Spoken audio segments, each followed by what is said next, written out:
bango bakoki kosala na bandako na bango na mimbongo mpe misala na bango na nzoto nkolo bapesi yo priorité yawe nkolo po ete bango bapesi yo priorité mpela moko loba nolobi ete toi tu honore ce qui t'honore seigneur de gloire moko okomema na esika ote nzambe tika tazwa honneur kote epai na yo nkolo pambola mama oyo tika toloba kati na peuple na yo osimba moto moko nzambe ete nkolo liloba na ntongo azonga lolinga ya kite mokonzi na nkembo na ndimi ye totelemi mpe kosala na kombo na Yesu Kristo na bonde mpe na lobi boye amen amen amen Alléluia amen amen nazoyo kote mama nazokamwa bamama bayebi nga na milieu ya marché oyoka bamama mosusu bazoloba mosusu bazokama oyebi sandoka nde ezalaka bamama kelele ezalaka me nazokomprendre bamama place baza mozala kimia malili Alléluia Alléluia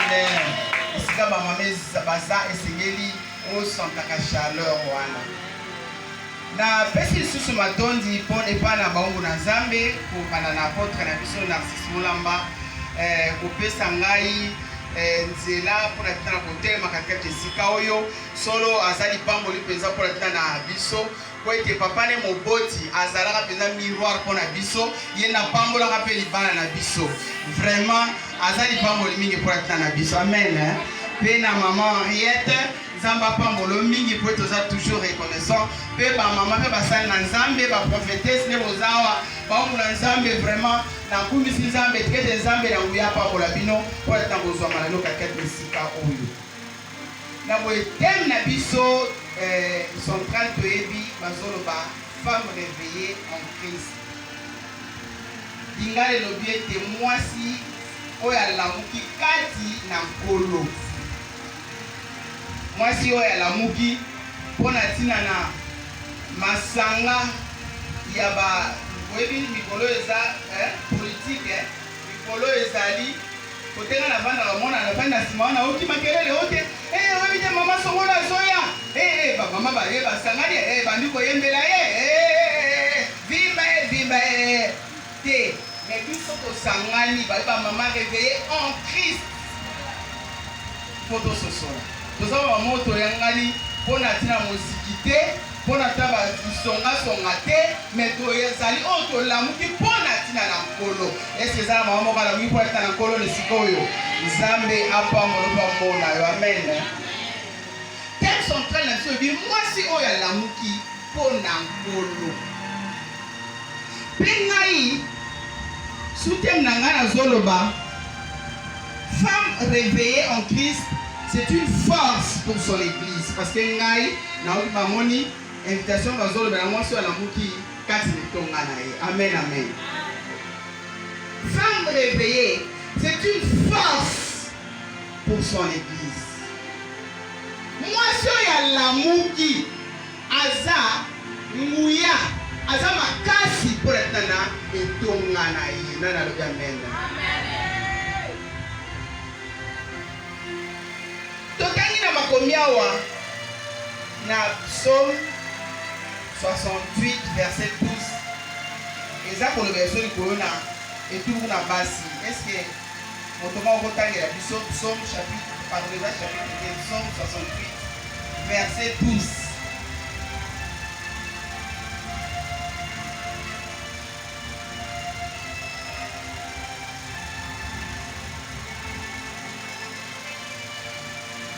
totangi po tozokende mbangu le Seigneur dit une parole et les messagers de bonnes nouvelles sont une grande armée. Amen.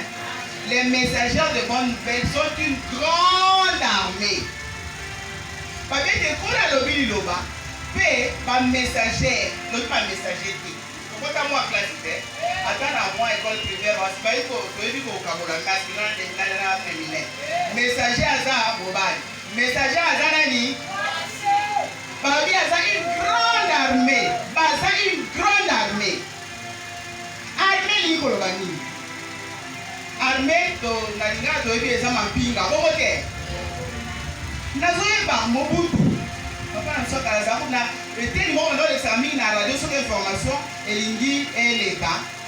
balobi oyebi biso to bato akala bayera Mobutu tosimba mwa makambo ebele babi Mobutu olo babi DSP mampinga na donc natiaka motema na nga epai na mampingo ya DSP seke bazalaki mampingo donc garde républicaine oyo babatelaka ye oyo soki Mobutu okokoma ba baza wana bamikaba bamisusu bakasira bango seke balongola bango posa ya bomwasi donc mpona tina na ye vi na ye lika kobatela mokonzi alobi natiaka motema na nga elingia na nga oyebi Mobutu baza kobenga meme roi de l'Afrique donc natiaka ye soki aza kotema ye mpona mampinga na ye wana DSP mpe awa Nzambe alobi les messagers sont une grande armée armée liko ba mampinga seke Nzambe biso toza mampinga oyo Nzambe atieli motema nani alobi meno mama tuta tolobi nga naza mampinga Nzambe atiela nga motema nga naza mampinga Nzambe atieli motema awa beyebisi biso balobi basi oyo balamuki mpona tina na nkolo tokotanga na Luc chapitre 24 tobandi na verset 12